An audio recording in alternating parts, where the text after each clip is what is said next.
सभी भैया बहनों को हरिओम। आज हम पाठ 3 ग्लोब, अक्षांश एवं देशांतर रेखाएं पाठ पढ़ रहे थे। आज हम पृथ्वी के ताप कटिबंध के बारे में जानेंगे।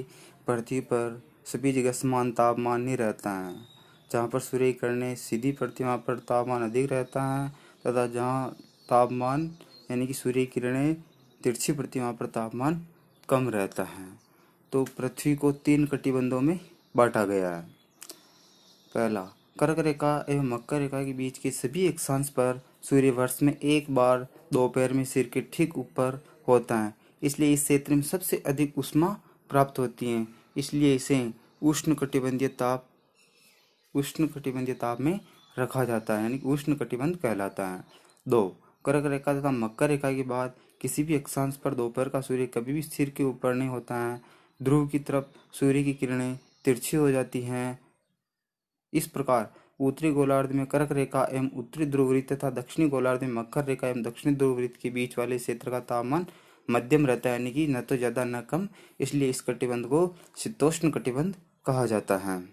तीसरा, उत्तरी गोलार्ध में उत्तरी ध्रुववृत्त एवं उत्तरी ध्रुव तथा दक्षिणी गोलार्ध में दक्षिणी ध्रुववृत्त एवं दक्षिणी ध्रुव के बीच के क्षेत्र में ठंड बहुत होती है, क्योंकि यहाँ सूर्य क्षितिज से ज़्यादा ऊपर नहीं आ पाता है। इसलिए इस कटिबंध को शीत कटिबंध में रखा जाता है। आगे हम नोट्स के द्वारा पढ़ेंगे।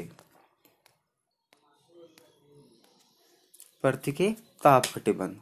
देखो, उष्ण कटिबंध का वर्णन करें तो कर्क रेखा एवं मकर रेखा के बीच के सभी अक्षांशों पर सूर्य वर्ष में एक बार दोपहर में सिर के ठीक ऊपर होता है। इस क्षेत्र में सबसे अधिक ऊष्मा प्राप्त होती है तथा इसे उष्ण कटिबंध में रखा जाता है, क्योंकि यहाँ पर सूर्य किरणें सीधी पड़ती हैं। दूसरा है शीतोष्ण कटिबंध।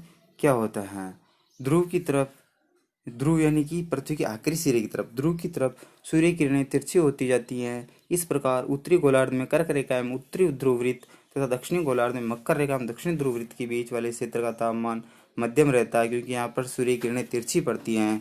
इसलिए इसे शीतोष्ण कटिबंध कहा जाता है। न तो अधिक उष्मा होती है न अधिक शीत होती है, इसलिए भी मध्यम में शीतोष्ण कटिबंध होता है।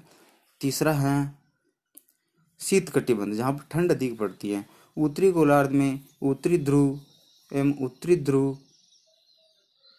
वृत्त तथा दक्षिणी गोलार्ध में दक्षिण ध्रुव वृत्त एवं दक्षिण ध्रुव के बीच के क्षेत्र में बहुत ज़्यादा ठंड पड़ती है, इसे शीत कटिबंध में रखा जाता है। शीत कटिबंध 66.5 डिग्री से 90 डिग्री के बीच होता है। उत्तरी ध्रुव पर और दक्षिण ध्रुव पर भी शीत कटिबंध होता है 66.5 डिग्री से 90 डिग्री के बीच में।